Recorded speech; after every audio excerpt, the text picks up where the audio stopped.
I had heard of John Henry Newman before I had really ever studied theology, because in my first experience as a graduate student in England, I wasn't studying theology, I was studying literature.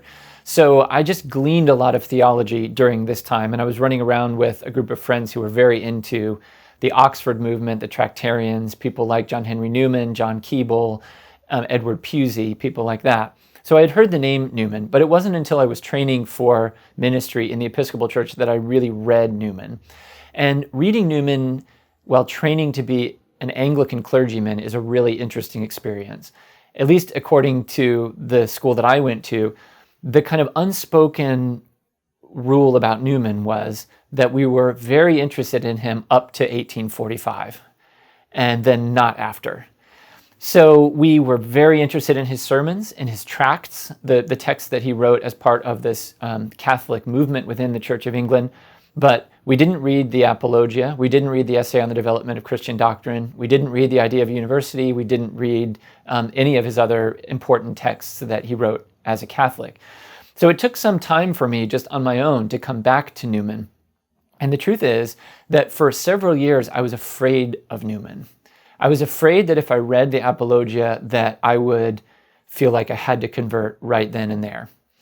And that isn't quite what happened. As a matter of fact, the first time that I read the Apologia, I was mostly amazed by Newman's generosity to Anglicans.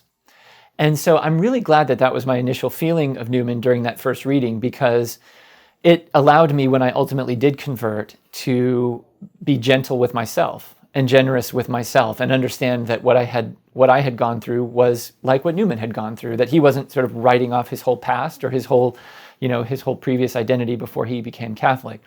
But my second reading of the Apologia, and certainly my first reading of the Essay on the Development of Christian Doctrine, definitely pushed me in the direction of coming into full communion with the Catholic Church. I found there somebody who had, although centuries removed, a century or more removed, he had had similar experiences to me, wrestling his way through the church towards the Catholic Church, and who had an expression of why you really had to become Catholic that appealed both to the head and to the heart. I think it's particularly exciting that Newman has recently been canonized.